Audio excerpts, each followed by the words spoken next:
Welcome to Exhaling South Africa's lead history podcast. In today's podcast, we're going to be unearthing African liberation history and its protagonist from shallow graves. Today, I am going to be chatting with Ntate Paul Vilakazi Muhammad Ali, and we're going to be sharing with you guys details about African liberation history. So, Ntate Vilakazi, how are you doing today? I'm okay. We are actually going back to the 60s. Yes. So the gist of my story today will be how the history of the 60s was stolen from us. Last week we talked about the 50s, establishing that history started in Everton in the 50s and the 60s. Yes. Today I'm referring to the mechanisms and ways that others stole our history from us and stole the history of the protagonists. Okay. And as an introduction, which might be sounding like I'm drifting a little. Okay. In 2015, a young man was killed in Soweto by the spaza shop owners in White City, Jabavu, were shot dead. Okay. And so the spaza shop owners, obviously being of foreign origin. Yeah. And the people call them names, I don't call them names. So that young man was killed. Yeah. And as a result, there was mayhem in Soweto in 2015. There was mayhem, there was an uprising stemming out of that. Yes, I remember that because I was also in Soweto during that time. Yes. And then the South African Council of Churches called a meeting with the Premier of Gauteng. A lot of bishops and clergy persons were there in that meeting at the Grace Bible Church. And we were talking about the incident of the young man who was shot at Jabavu, Central Western Jabavu. To my surprise, nobody knew the name of the boy who was killed, and it was already 2 days that the boy had been dead. Nobody knew the name, which means people had not even gone to see the family and so on and pay the tribute. Yes. But the premier was saying he's up and doing, he's going to go around Soweto, tell Soweto, stop the whole thing and so on. But as I was listening, nobody knew the name of the victim. And it struck my mind that because the victim was not a son of some renowned person, some top business person, some top clergy person, then the boy was a no-name person. Okay. You understand what I mean? So I'm talking about people who become no-name persons, histories that become no-name histories. We are unearthing there. And as we were moving on in that Indaba around this young man who was about 14,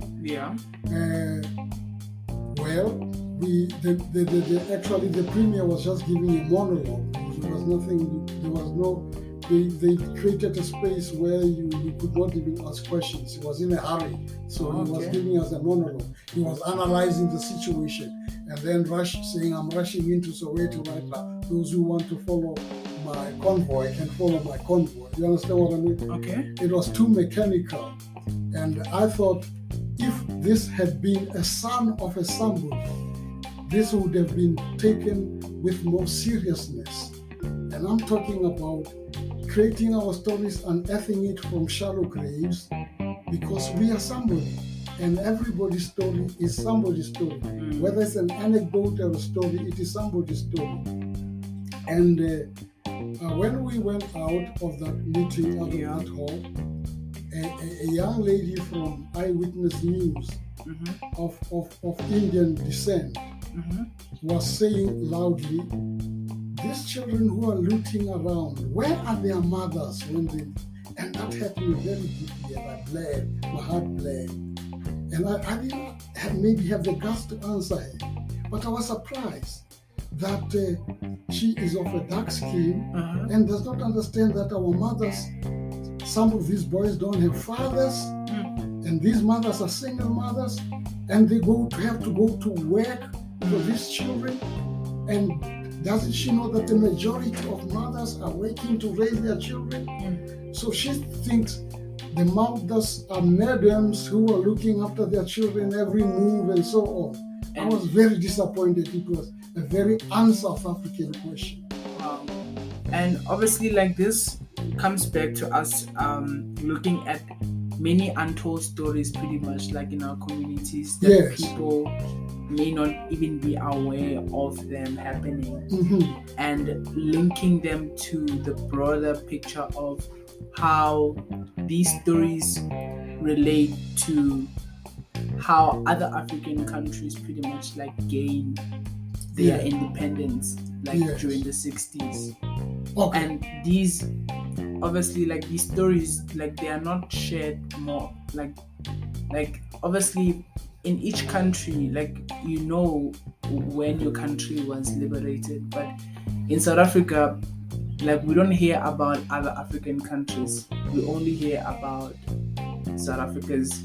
We hardly know that Namibia got its independence in 1990. Yes. And you understand what I mean? Yeah. So we are not on our toes about the history and so on. And that has been done deliberately. That's why I'm saying we unearth the history.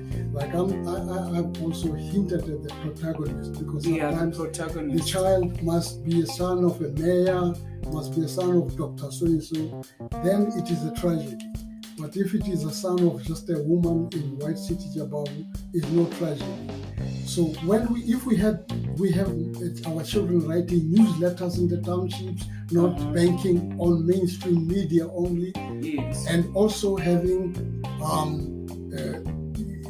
whatever you call them on what do you call this media? Social media, concentrating on certain issues that are happening and reporting on them. Wow. Then we are telling our story.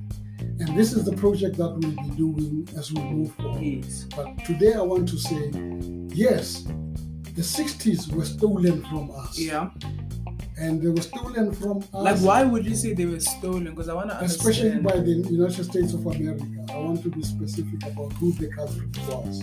Who stole Africa, or who stole the story of the 60s? Oh, the 60s. Okay. Yes. Stole the story of the 60s. Oh, so meaning stories that are not that decade was a very epochal decade in the history of the world. Of the world. Okay. In 500 years since slavery and colonization. Why? And so why would you say that? Because we had other events like in between that time of slavery and the 60s. No, I'm talking about history of liberation, when we were beginning African liberation to breathe some fresh air. Oh, you understand what I mean? So it was very significant, not just like with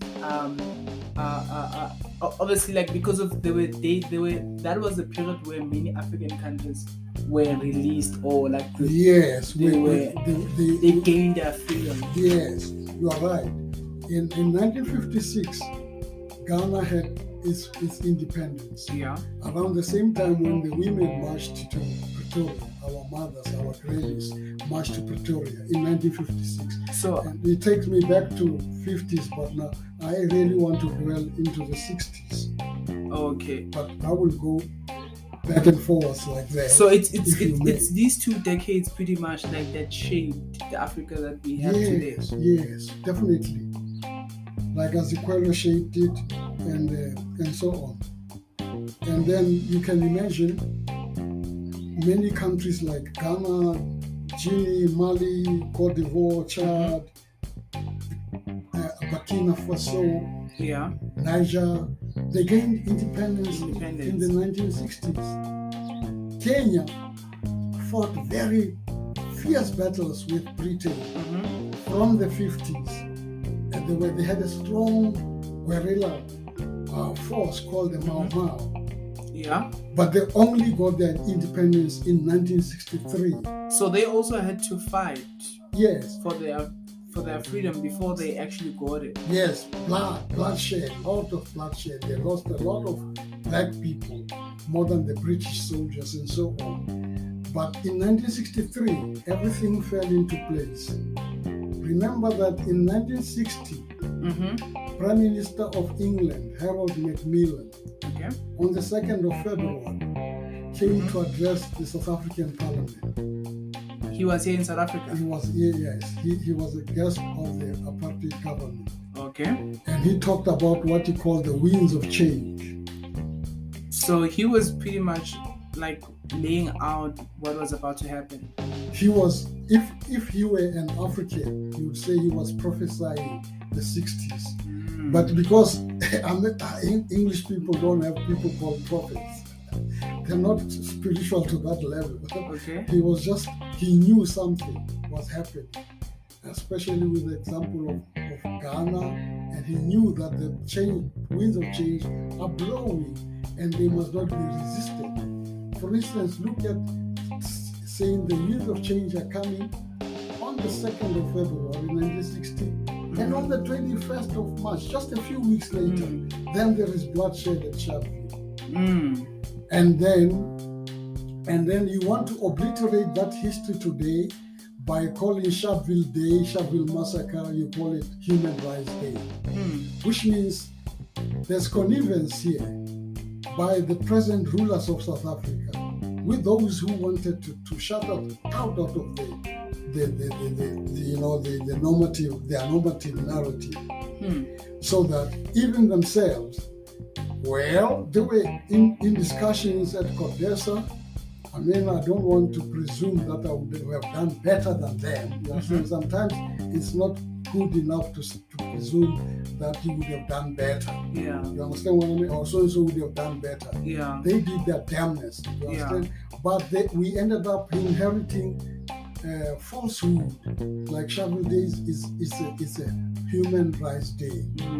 But we can also suspect that it is tinged with political jealousy, because it was Sharpeville Massacre, and people come and call it Human Rights Day. And there's been a debate recently about changing the name back to Sharpeville Day. Yes, but the debate is still on the periphery. It's not as central. It's not discussed by heavyweight politicians. It's not even an agenda of parliament and so on.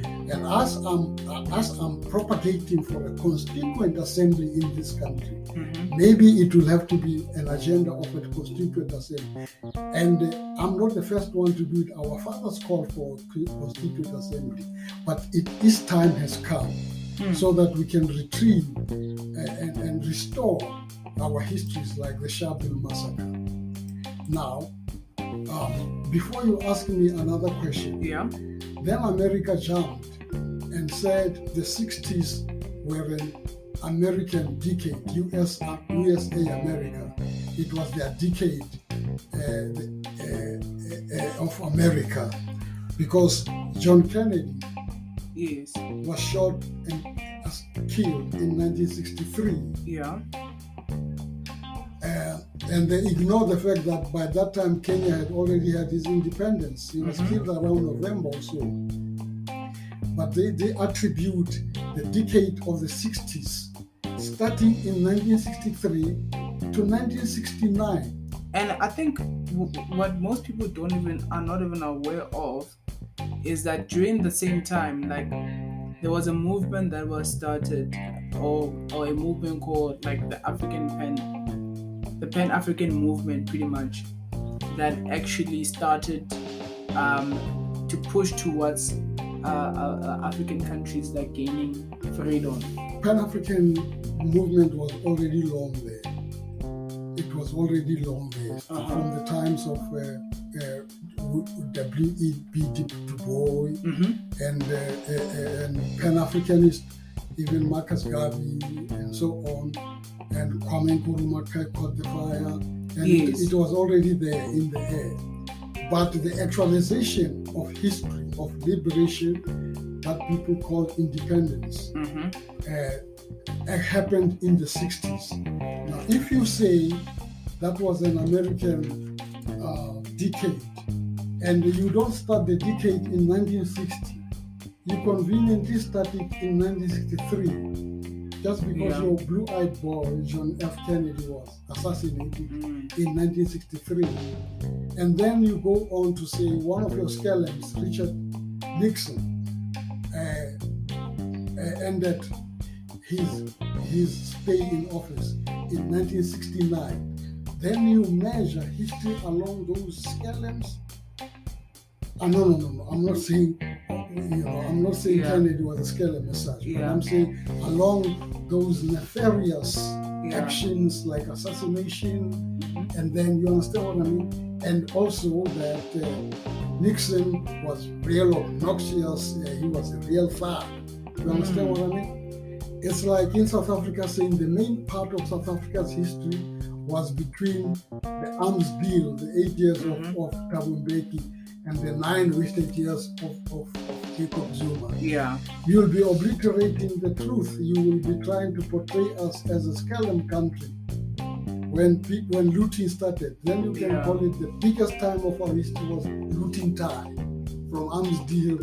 So the narrative pretty much does not look at how Africa was significant or how that period was so significant for African countries, but it's more on how America was significant for the world economy. Oh yes. And I think at the time that's where things got really messed up in terms of like even how the dollar got removed from the gold standard during that time by President Nixon. Like these are just some of the things that show you that okay, like that period, like there were so many things that happened that not only show that America, like it was like that whole move really shifted the world today because of since now like the gold is no longer pegged with the US dollar. Like America will pretty much soon not be the world.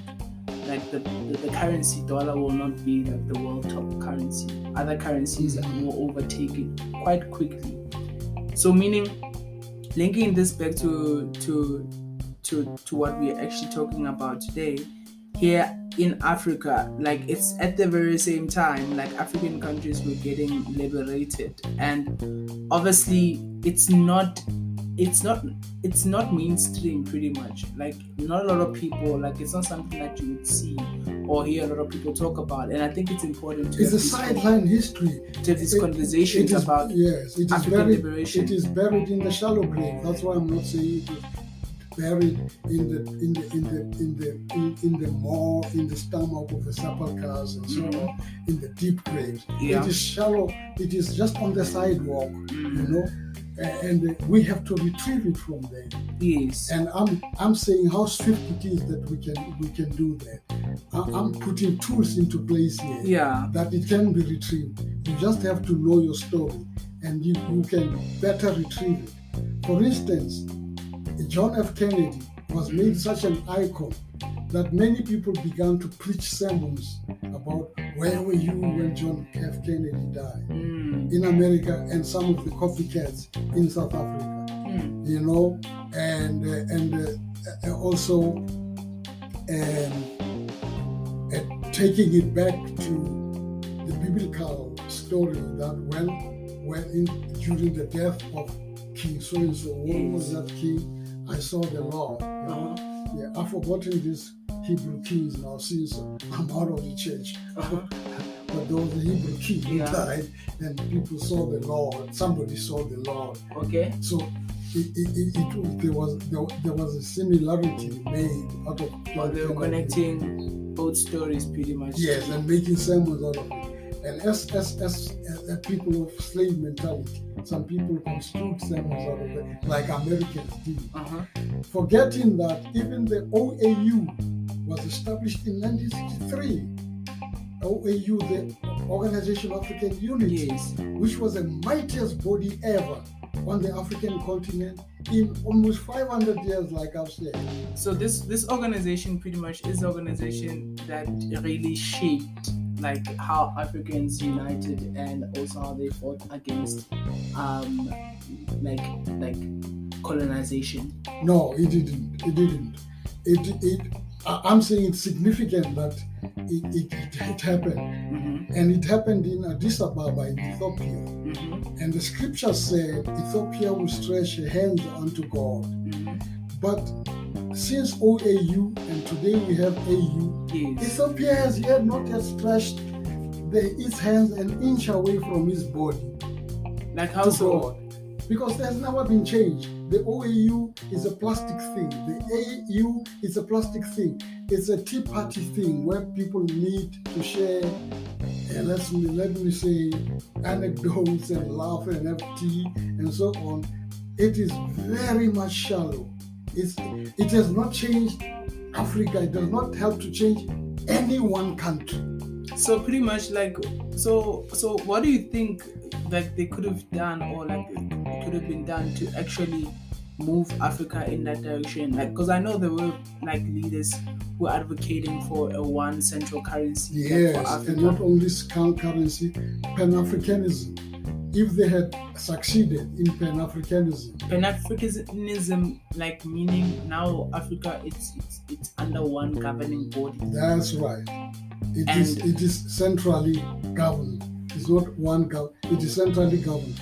It would be nuanced. It does not mean it would be strictly there. People will still have their identities. Maybe a more federalistic forms of government like the US. Mm-hmm. I'm not going to get into that because I'm not a political scientist. Okay. But I'm saying that. But everybody knows that the African Unity thing, the OAU that preceded it, have been failures. Some governments are just good by their nature. Ghana is good. Botswana is good by its nature. Those who are bad-natured always suffer, and nobody takes care of them. Like, what are those countries? Well, you know what's happening in Zimbabwe. You know what's happening in Swaziland. Mm-hmm. You know a lot of nonsense happens in Lesotho by those governments, and it is all about looting. South Africa, even if you loot in South Africa, we have the infrastructure. We have many other safeguards in place that South Africa is not totally collapsing. Mm-hmm. And because society is such a multifaceted country, you understand what I mean? Yeah. So I don't like the word luck, but I can say we are lucky to be there. Yeah. You understand? Because of all the things that I have believe in happened. hard work. I don't believe in luck. Yeah. Luck must just come and bless the hard work. Yeah. If it ever exists. You understand what I'm talking? Yes. So what I'm saying here is that really, the winds of change have happened in pockets. Like Botswana can say we have had a wind of change. Yeah. Ghana can say we have had a wind. Most of these people, well, there is this country now up there, Paul Kagame's country, Rwanda. Yeah. Yes, they're shaking up. They have their own problems, of course, and I'm not going to talk about that. What I'm talking about, they're making progress despite some tyranny going on there. That tyranny must be observed also. And that tyranny speaks of slave mentality also. It must be revisited. So nobody is revisiting it. They go to AEU, man, and they do nothing, man. Like AU, like they're the ones who are supposed to like bring Africans together and ensure that Africa as a whole like is united, and also it defends each other. Mm-hmm. And also like when it comes to international relations as well, like they need to be there. Mm-hmm. and also obviously like fighting for human rights, like in the countries where there's wars within Africa, like they need to be there. And I think AU pretty much needs an army of its own that can actually solve these problems, because of in that way like we will be able to defend Africa as we want to defend Africa, and as we have before the time we were fighting against colonization. But it doesn't have to stop now that we have freedom. We need to still have a defensive mechanism in place to help us within African countries. Yes, we have to account for our brother. We have to account for our sister. because of you find that there are African countries where there are wars inside, and if AU can't stand up and say we can't be having such this level of like I can say like this or crisis happening like in the African continent. So AU needs to step up and say, okay, we'll deploy or we will have like depending on what the country needs. But if it's military, then it will be military. But if it's more of like support from like people who are living in poverty, for instance, having people to go and visit those people who are living in countries that are disabled. You just have a lot of chairmen of AU. So-and-so was now chairman of AU. Ramaphosa was chairman of AU. No, so they have to really... Those are glory positions that don't work for anybody. You understand what I mean? And these are not revolutionaries. They also talk of revolution. There's no revolution here. It is just an evolution of robotic people. And I think that is really showing that Africa as a continent, like it does not, have leaders that are willing to push Africa to like the next level. Because if you think about it, in the world economies, Africa is supposed to be the number one country, like in world economy, in my opinion, because if you look at the minerals that are available in Africa, like that number one should tell you that we're supposed to be having a level of economic influence in the world global economy. But that we don't see that much quite often these days, because of you find that there are companies or organizations that are able to extract or get those minerals and be able to convert them into something valuable. Nobody also is reading books like How Africa was colonized, by Walter Rodney and many other writers. And I don't know what material they read, or they always read, let's say, the Freedom Charter. They read from, and they know it by heart. And what I'm trying to say, is that really those people are just glory positions. They go there, it's like socializing, and then they come back home. Okay. You understand what I mean? For instance, to start with, they just kind of burying people's history. The apartheid government, did you know that after Sharpeville shootings, it tried to change the name Sharpeville? Oh, like I was not aware that they tried to change. They said it must be called Dlomo Township because there was a Mr. Dlomo, Ubabu Dlomo, who was the first person who settled outside Sharpeville Dam and had kraals there, and you understand what I mean? Farming there and so on. So they said we'd rather name it Dlomo. And then they had to go back and retract it when they discovered that Dlomo was Nelson Mandela's clan name. You understand? So if you had called it Dlomoville, it would have, taken them straight into Nelson Mandela's kraal. That's when they were still fearing him.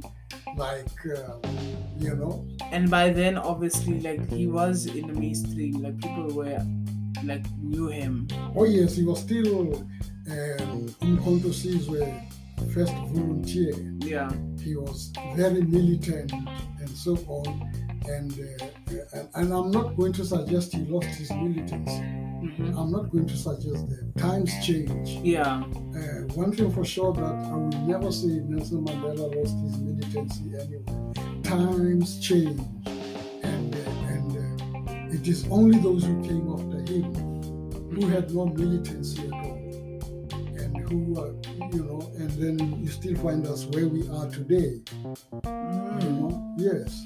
So pretty much obviously looking back at how Africa or how AU pretty much did not live up to what we thought it would present.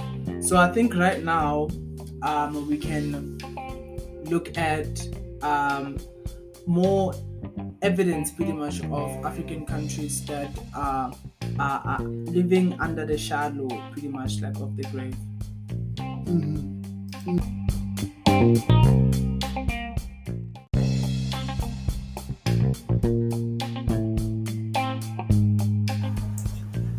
So right now, I just want to ask you, like, with regards to African leaders that were very instrumental, like during the 60s, like, who would you say, like, were the top leaders, or who would you say were the very significant leaders that you knew about that actually helped African countries to gain their liberation, like, from colonizers?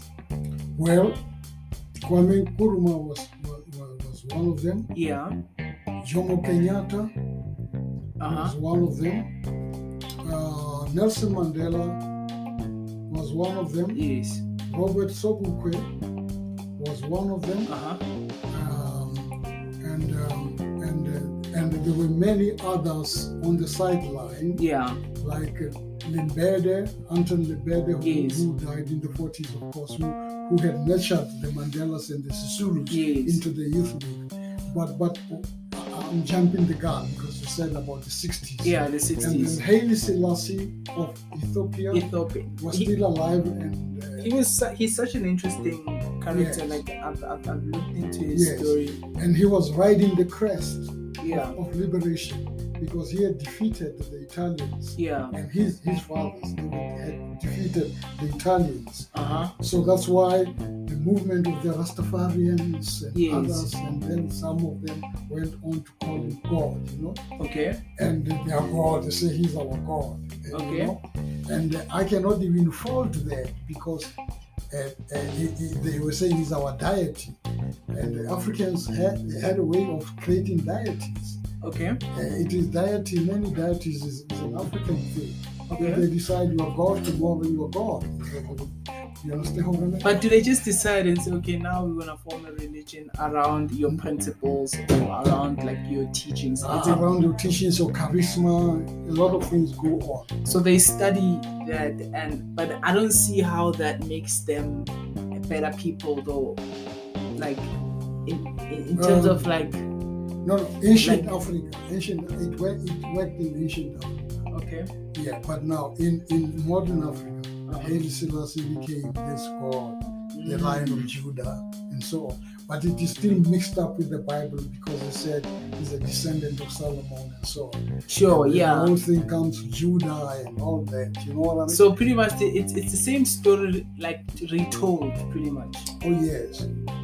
Yeah. Like I think it goes back to like the origins, because of as much as they may be hailing him as he obviously like his character like was very significant, and I think winning against the Italians also gave him like that, you know, that confidence to say, yeah, like Africa, we can reclaim Africa. He's one person who gave us an example of what Africa.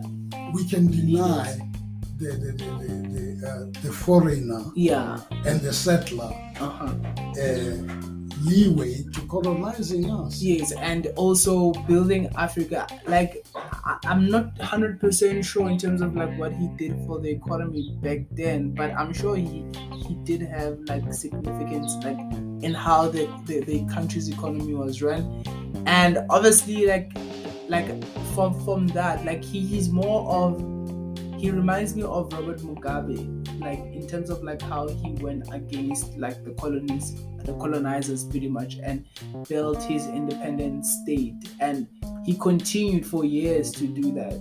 Mugabe. Selassie did it for many years. Yeah. A few score years. You understand what I mean? And then not only the economy, the cultural, everything, everything, the ethos, the Ethiopian ethos was up to scratch. And I don't know really what went wrong.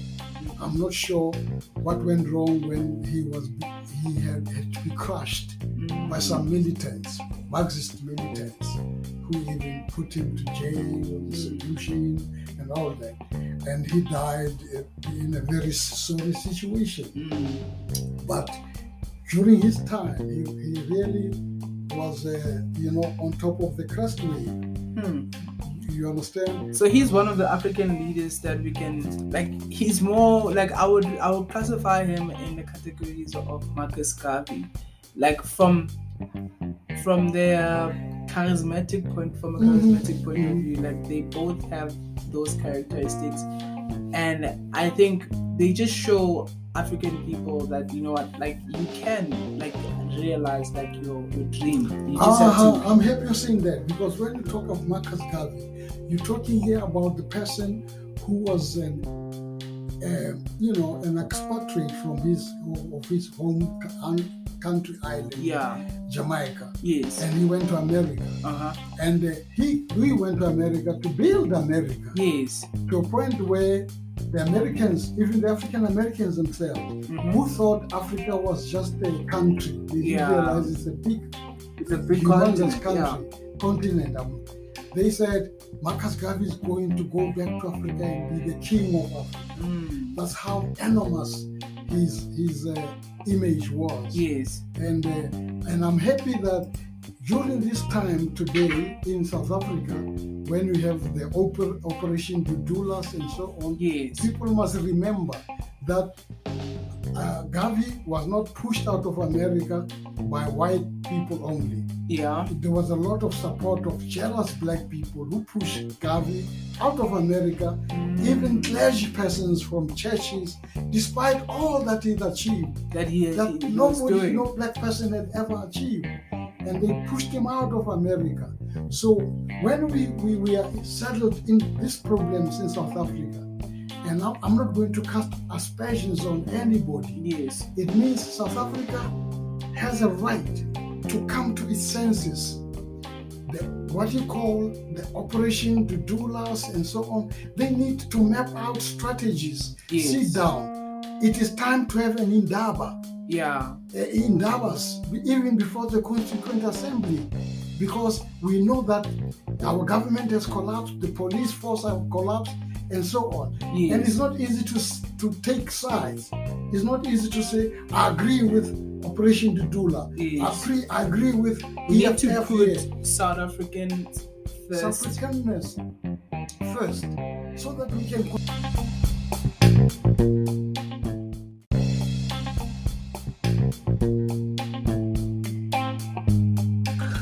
All right, Babu Bilagazi Mohammed Ali, in conclusion, what would you say what is it that you think we can draw from African liberation movement that happened in the 60s? We can draw our strength from that time, that pivotal time in history, from the fact that we in South Africa kicked off that decade of the 60s.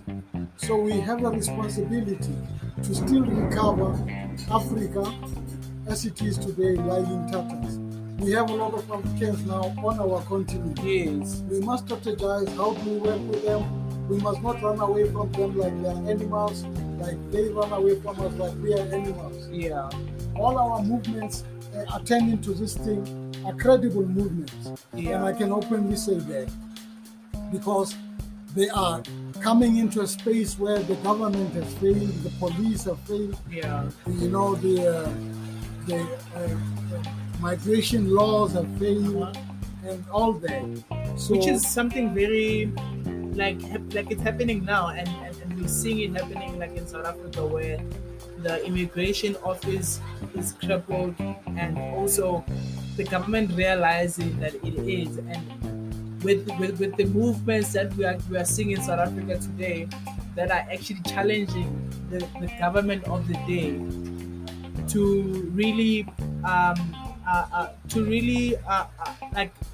step up their game, because of the government of today, they are not taking responsibility even with immigration, where people coming in the country without documentation, and that is a very serious problem, or a very serious issue, because of these people could be doing anything. Who knows what they could be doing? So we need to be aware of who they are, and also, what activity are they involved in, and what reason are they here for in South Africa?